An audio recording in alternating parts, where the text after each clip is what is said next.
ಕಲಬುರಗಿಯಲ್ಲಿ ಭೀಮಾ ನದಿ ಪ್ರವಾಹ ಭೀತಿ. ಮಹಾರಾಷ್ಟ್ರದ ಉಜ್ಜನಿ ಮತ್ತು ಸಿನಾ ಜಲಾಶಯದಿಂದ ಭೀಮಾ ನದಿಗೆ 2.80 ಸಾವಿರ ಕ್ಯೂಸೆಕ್ ನೀರು ಬಿಡುಗಡೆ ಮಾಡಿದೆ. ಈ ಹಿನ್ನೆಲೆಯಲ್ಲಿ ಕಲಬುರಗಿ ಜಿಲ್ಲೆಯಲ್ಲಿ ಪ್ರವಾಹ ಭೀತಿ ಹೆಚ್ಚಾಗಿದೆ. ಭೀಮಾ ನದಿಗೆ ಅಡ್ಡಲಾಗಿ ಕಟ್ಟಿರುವಂತಹ ಬೃಹತ್ ಸೇತುವೆಗಳು ಮತ್ತು ನದಿ ತೀರದ ಅಫಸಲಪುರ, ಜೇವರ್ಗಿ, ಚಿತ್ತಾಪುರ ತಾಲೂಕಿನ ನೂರಾರು ಗ್ರಾಮಗಳು ಮುಂಜಾಗ್ರತೆಯಿಂದ ಇರುವ ಅಗತ್ಯ ಸೃಷ್ಟಿಯಾಗಿದೆ. ಜಿಲ್ಲಾಡಳಿತದ ಸೂಚನೆಯಂತೆ ನದಿ ಪಾತ್ರದ ಗ್ರಾಮಗಳಲ್ಲಿ ಮೈಕ್ ಮೂಲಕ ಈಗಾಗಲೇ ಎಚ್ಚರಿಕೆ ನೀಡಲಾಗುತ್ತಿದೆ. ಪ್ರೀತಿಯ ಗ್ರಾಮಸ್ಥರೇ, ದಯವಿಟ್ಟು ಗಮನವಿಟ್ಟು ಇಲ್ಲಿ ಕೇಳಿ.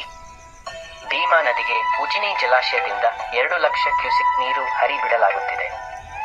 ಭೀಮಾ ನದಿ ತೀರದ ಗ್ರಾಮಸ್ಥರಲ್ಲಿ ನಿಮ್ಮ ಗ್ರಾಮ ಪಂಚಾಯಿತಿಯ ಕಳಕಳಿಯ ವಿನಂತಿ. ಭೀಮಾ ನದಿ ಹತ್ತಿರ ನೀವು, ಮಕ್ಕಳು ಮತ್ತು ಜಾನುವಾರುಗಳು ಹೋಗಬಾರದೆಂದು ಈ ಮೂಲಕ ತಮ್ಮಲ್ಲಿ ವಿನಂತಿ. ದಯವಿಟ್ಟು ಭೀಮಾ ನದಿ ಹತ್ತಿರ ಯಾರು ಹೋಗಬಾರದು. ಇದು ನಿಮ್ಮ ಸರ್ಕಾರದ ಮತ್ತು ಅಫಜಲಪುರ ತಾಲೂಕು ಪಂಚಾಯಿತಿಯ ವಿನಂತಿ ಮತ್ತು ಆದೇಶವಾಗಿದೆ.